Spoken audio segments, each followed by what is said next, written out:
As fear increases, it's beneficial. The adrenaline levels rise, you become sharp, you become clear, you become focused, and you can actually use that in a positive way. And throughout my career, it's been a process of learning to live with fear and understand it and use it to help you.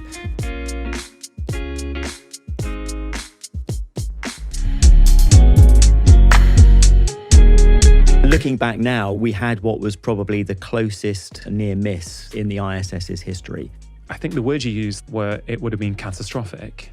Yes, yeah. I mean, we were quite fortunate that we had a flawless mission up until that point. The launch went really well. The whole day of launch with all the preparation was really well. The rendezvous had gone well. And so we were in the final stretches coming towards the space station after a 6-hour rendezvous process.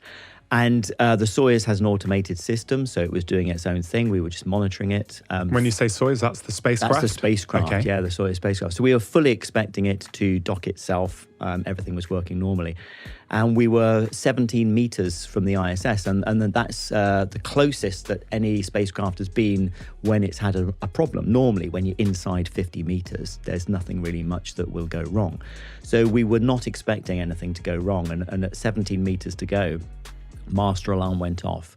And we had a master alarm going off a few times during the rendezvous process, but it was for a very trivial condensation problem. And that's what our spacecraft told us it was again. It's a condensation problem. So we thought, hang on, this feels a bit more serious. We could feel the spacecraft had stopped its approach and it was backing out into space. And we started to dig down into the emergency procedures, and we'd had one of our thrusters had failed. So Yuri, our commander at the time, had to take manual control of the spacecraft, and he was going to have to manually dock us at that point. Which is a process that has happened before and we do train for, but it is a reasonably serious situation, a manual docking. It requires a high degree of skill in order to do it. And so immediately at that point, your training just kicks in. And it felt like we were back in the simulator again, running through an exercise. At that point, you just have to focus as a crew. You have to run through the procedures. And we were just doing everything we could to make sure that this docking was going to go okay. And the sun angle was very, very poor. So lighting conditions were poor. We were going from daylight to darkness, making it very, very difficult. We were very tight next to another cargo vehicle. So a very small margin of error and the solar panels would have collided. And then we had a further failure inside the spacecraft. So now we're in a situation where we've got multiple failures stacking up, and Tim Cooper and myself couldn't do much at this point to help Yuri out. And it was one of those situations where you can feel things just starting to spiral out of control. And I think that's the key where training and experience comes in. That's the point, but where accidents will happen if you with a junior crew. Yuri was very experienced on his 6th mission to space. Tim and I were both test pilots, and we just could feel this situation was starting to tick all the boxes that was going to lead up to a catastrophe.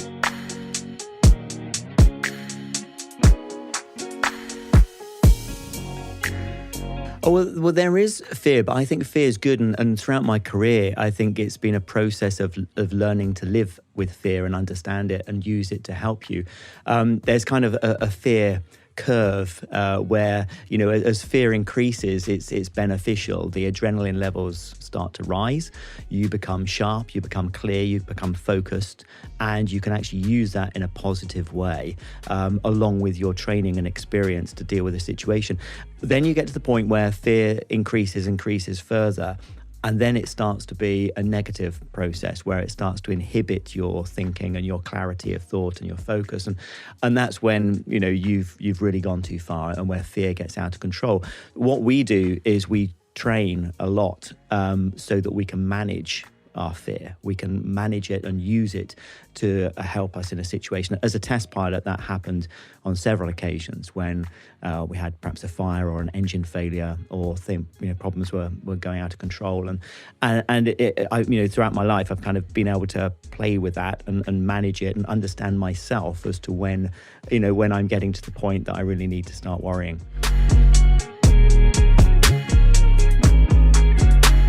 Absolutely. And you're absolutely right. And I think it's to me, in that situation, for example, in the spacecraft, it was a case of, right, what can I do now? Let's start running through the procedures. Let's stay on top of the problem. Let's start getting ahead of the game. You always want to be ahead of the situation. So whilst Yuri was focused on flying the spacecraft, and there was little I could do to help, I was thinking about the fuel, about the life support systems, because I knew the next step was, if this takes a long time, we're burning up precious fuel. That could be a problem. And so I can be the one who's already got the calculations done. I can be keeping an eye on the clock. And Tim Copra was similarly keeping an eye on the engine systems. And we just knew what each other were doing, and we're working through this problem. And I think it's a case of having options. And the fear really kicks in when you start to run out of options. That's true fear, because now you don't know what to do. And now you're reacting rather than being proactive. Completely. I mean, with the rocket launch as well, you could have a catastrophic failure. We know there is a risk of that, and we understand approximately what the odds are, what the risk is. What are the odds? It's about, for any rocket launch, is about 10%, but that's not, on the human-rated launches, we have a lower percentage than that. So it's about a 1 in 120 are the odds of having a catastrophic problem. 1 in 120 sounds like quite a common thing. That, to me, that is something that really could happen. But you're still doing that. I mean, is your perception the same? Does 1 in 120 sound, well, that means 119 times I'm going to be fine. That's a good hand to be playing. How do you perceive that? I don't look at it from a statistical point of view, really. What I've looked at are the incidents that have happened, and I try and assess the risk. So we know that, we had an Apollo 1 fire, killed 3 crew. We've had the Challenger and the Columbia incidents, 14 crew members killed. We had a Russian incident, 3 crew members killed. You look at the incidents, you look at why they happen, how they happen, what we've done to mitigate them. And I prefer to analyze the technical aspects and think, okay, how have we addressed those problems, and how is it now a safer environment, and what are the potential problems that could happen, and how would we deal with that? So, and that gives me, I think, a better understanding of the real risk that I'm taking. There is obviously a potential that something breaks that nobody has yet noticed, or a problem that hasn't yet occurred. But that comes into the area of you can't control that, and that's what we put to one side. And I think it's exactly that situation you said. You control, what you can control. You have a plan to do something about it, and those elements that you can't control, don't let them overtake you. And then at the end of the day, you have to decide if you're prepared to take that risk or not.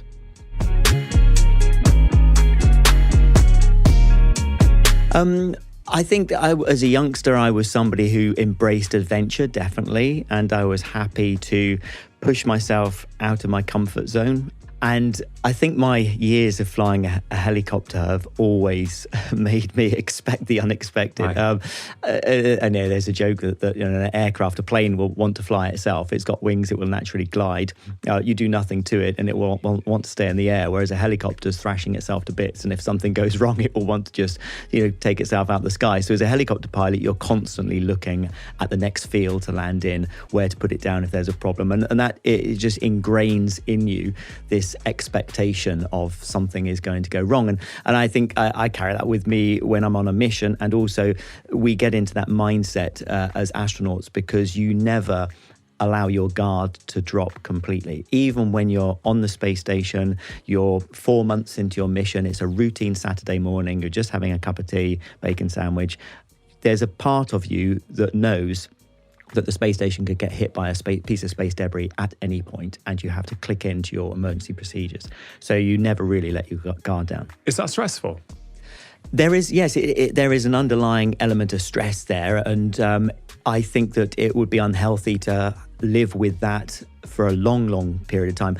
Having said that, we've had 2 crew members when I was on board, Scott Kelly, Misha Kornienko, were spending a year living in space. And in fact, Scott was fantastic to work with as my first ISS commander, because learning from him and his experiences and how he dealt with that stress, how he managed to relax, but also he made sure that we had sufficient rest, that we could always have that extra 10% in the bag for when an emergency was going to happen. Completely trainable. Yes, absolutely. I mean, that's exactly what we do for several years before our first mission. We're essentially put into environments where we're building up our resilience. We're learning how to deal with stress. When we're training down in a cave, for example, we'll spend 7 or 8 nights in a caving complex in Sardinia, and they're very technical caves. It takes about a day and a half just to get to the base camp, and then we're exploring on from there. There's real risk involved. If you have an injury, it's going to be exceptionally hard to extract somebody with a broken limb, for example. We'll spend 12 days living underwater in an Aquarius habitat 30 meters down, so you're completely saturated with nitrogen. There is no option to come to the surface rapidly, otherwise you'll just suffer decompression sickness. So we're put into environments where there's real risk and there are real consequences, and that is so that we can build resilience. We're learning not just the soft skills of learning how to get on with our crewmates, but we're learning for ourselves how we can deal with that pressure. Well, I think resilience is it's a case of exploring, pushing your boundaries. It's a case of doing something that you haven't done before so that you learn something from that experience. And then you have, it's an armory, isn't it? You've got a toolbox that you go through life with, and it's about putting tools into your toolbox. Yeah. And the more different things you try, the more you learn about yourself. Then the more tools you're putting in your toolbox to be able to deal with situations that might come up in the future. I think the advice is to try and have some time to think and reflect. That's the first thing. It's very, very difficult to even understand the problem or deal with it when you're in a very busy situation. So if you can just carve yourself 5-10 minutes somewhere in the day to go and have some peace and quiet, and then to think about what is it in your life that is causing you the stress? Why are you worried about something? And analyzing the problem. I've always approached things from a technical point of view. That's the military, that's the test pilot in me. But it's a case of analyzing, why am I afraid of this situation? Why is it causing me stress? And what can I do about it? And then start writing things down. I find that if I write things down, then it really helps to give me clarity of thought and come up with a plan of where do I want to be? What's the stress I want to get rid of? And how am I going to do it? And then stick to that plan. When we do a lot of time looking at decision-making process, if we're trying to improve our capabilities to deal with emergencies or deal with difficult situations. And there are all sorts of different processes and techniques out there for making a decision. But generally speaking, 4 quick steps. You'll look at the facts. That's the kind of bit I was saying about what's the problem. Really, what's the problem? That's the fact. Get the facts. Now think of the options, because if you haven't got any options, there's no decision to make. So you've got to have at least more than one option as to what can you do about it. Then you reason those options, and then you take action. Well, after your reasoning, you've decided on the option, then you take action. Very quick process. And that process enables you to make a decision. I think that's what causes a lot of stress and anxiety, is people not knowing how to make a decision or what the right decision is to make. And once you've gone through a process, you take a decision. It's the right decision at the time. You might look back in 6 months' time and think, well, okay, that hasn't worked out how I wanted. But you can't beat yourself up about it, because it was the right decision to make at the time. Because you went through this process, you made the best decision given the facts that you had and given the reasoning that you've been through. And I think that process just helps people to sometimes just take a decision and go with it.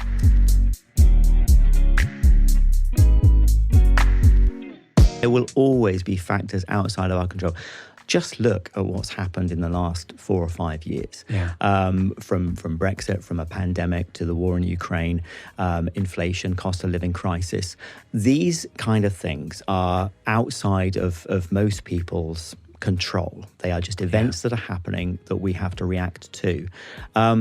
There are things that you can do to try and protect yourself, to give you a buffer. Maybe it's a financial buffer, or something in your life to give you options. And okay, well, if this were to happen, then at least we could do X, Y, or Z. But there will always be things outside of your control. And I think that a lot of anxiety and worry is about those elements that we can't control.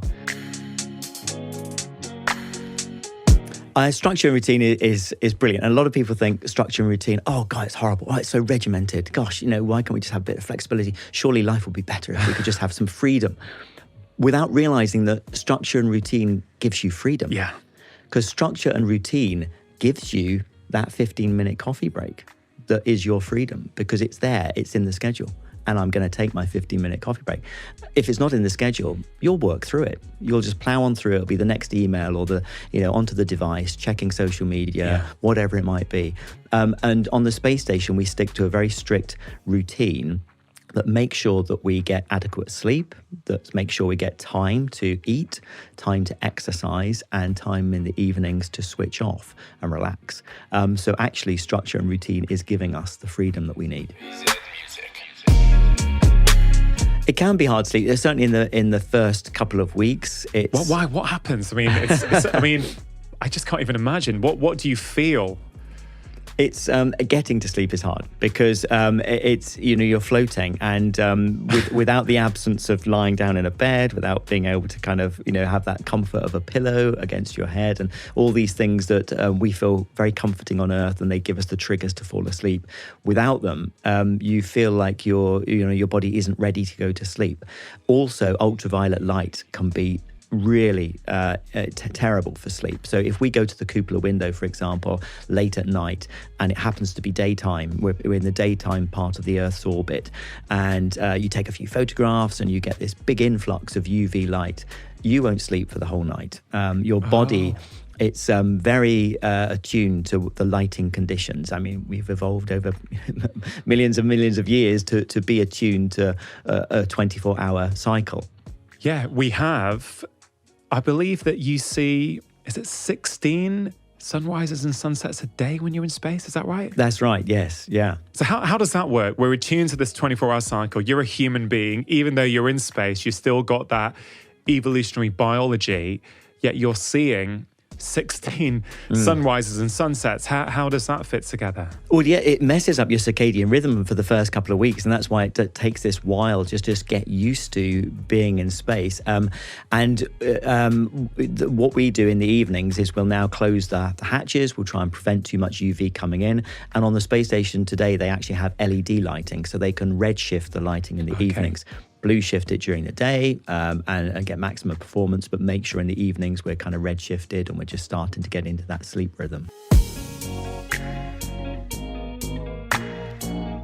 Yes, it was unusual actually, because we were quite fortunate. We had to go to the furthest edge of the space station, out to one of the far solar panels to fix it. And we got there a bit early, and we had some time before. What does early mean? Well, we try and plan the spacewalks, meticulously, and we give plenty of time, so there's no rushing, there's no, you're not going to make mistakes. And so when we had a long journey to get out to the farthest edge, there was extra buffer in there in case we'd had a problem. And Tim Coper and myself, thankfully, we moved pretty quickly. We didn't have a problem. So when we got to our work site, we were 10 minutes ahead of schedule.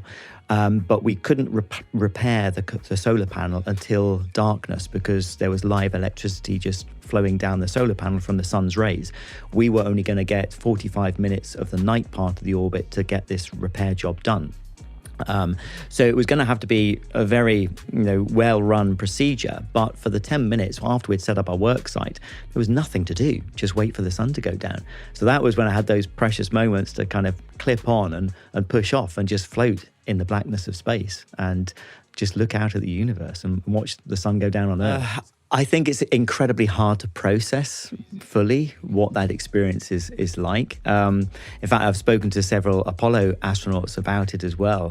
One, a great friend of mine, Al Warden, who's passed away now, unfortunately, but Al did a deep spacewalk. He was on his way back from the moon and had to retrieve the film canisters into the command module. So he had to go out halfway back, and he was on this spacewalk picking up the film canisters, and he said, he could cover the moon with one thumb in one direction, and he could cover the Earth with the other thumb in the other direction, just by, that's how far away he was from anything.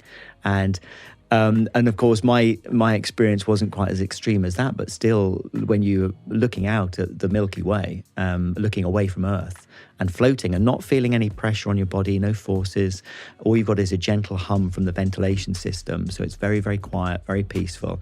It's a very, very strange environment, very surreal to be in that environment looking down on Earth.